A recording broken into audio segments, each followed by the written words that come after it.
Epione pain management and regenerative centre. ఇక మీ నొప్పులు శాశ్వతం కావు.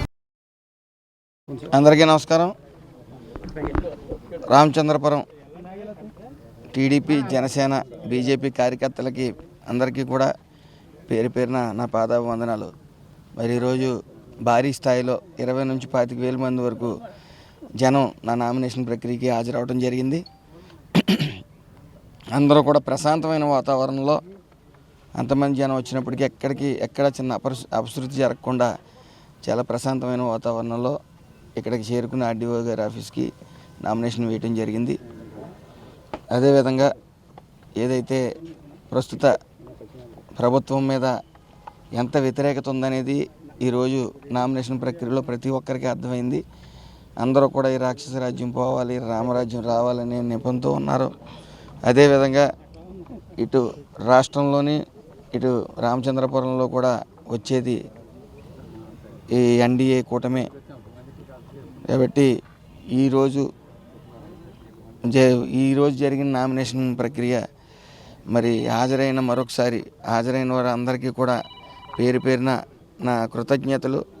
అదేవిధంగా ఇదే స్ఫూర్తితో మరి అందరినీ మరింత కలుపుకుంటూ జాయినింగ్స్ పెంచుకుంటూ మరి విజయం దిశగా మేము అందరం ప్రయత్నిస్తామని, అదేవిధంగా ఈ రోజున ఇంత భారీ సక్సెస్ అవడానికి కారణమైన రేవసింహ అన్నయ్య గారికి కానీ, రాజు గారికి కానీ, అలాగే చంద్రశేఖర్ గారికి కానీ, దొరబాబు గారికి కానీ, అదేవిధంగా ఇలాగా శేషారావు గారికి కానీ అందరికీ కూడా పేరు పేరున నా ధన్యవాదాలు. నా నామినేషన్ అని అనుకోలేదు ఎవరు కూడా. అందరూ కూడా మనది అని అందరూ చెయ్యి కలిపి చేసింది భారీ విజయాన్ని చేకూర్చారు. ఈ నామినేషన్ ప్రక్రియ అనేది చాలా ముఖ్యమైన ఘట్టం ఎలక్షన్స్లో కాబట్టి అది సభ్య సమాజం చూసే విధంగా వేలాది మంది రావటం చాలా సంతోషాన్ని ఇచ్చే విషయం. ఈ సార్వత్ర ఎన్నికల్లో అందరూ కూడా యాస్పిరెంట్స్ ఉన్నారు. యాస్పిరెంట్స్ అందరూ మీరు చూస్తూ ఉన్నారు. చాలా సందర్భాల్లో యాస్పిరెంట్స్ అందరూ దాటి మీద కొండరు, రెబల్స్ కింద ఉంటారు. మరి అలా కాకుండా 8 మంది యాస్పిరెంట్స్ ఉన్నా 7 మంది ఉన్నా సరే అందరూ కూడా ముందుండి నడిపిస్తున్నారు నన్ను. ఈ రోజున నా విజయం కోసం నాకన్నా ఎక్కువ వాళ్ళే కష్టపడుతున్నారు.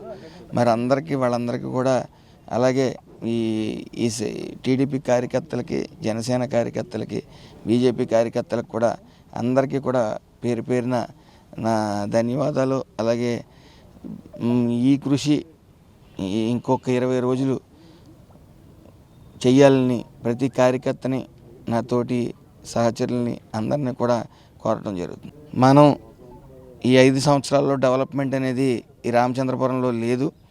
పూర్తిగా ఈ 5 సంవత్సరాలు ముగ్గురు ప్రముఖ నాయకులు ఉన్నప్పటికీ అభివృద్ధి మాత్రం శూన్యం. మరి మనందరం చెయ్య కలిపి ఈ ప్రభుత్వం ఎన్డీఏ కూటమిని అటు రాష్ట్రంలోని ఇటు రామచంద్రపురంలో తెచ్చుకున్నట్టయితే అభివృద్ధి దిశగా రామచంద్రపురం ఏదైతే డ్రైన్ సిస్టమ్ ఉందో, ఏదైతే వాటర్ ఫెసిలిటీ అనేది ఉందో, అదేవిధంగా ఏదైతే రైతులు ఉన్నారో ఈ సమస్యలు అధికంగా ఉన్నాయి కాబట్టి ఆ దిశగా మనందరం చెయ్య కలిపి రామచంద్రపురం అభివృద్ధి దిశగా తీసుకెళ్లాలని కోరుకుంటా ఉన్నాం. మరిన్ని వీడియోస్ కోసం ఛానల్ ని సబ్స్క్రైబ్ చేయండి. లేటెస్ట్ అప్డేట్స్ కోసం వాట్సాప్ ఛానల్ ని ఫాలో చేయండి. అండ్ లింక్ డిస్క్రిప్షన్ లో ఉంది.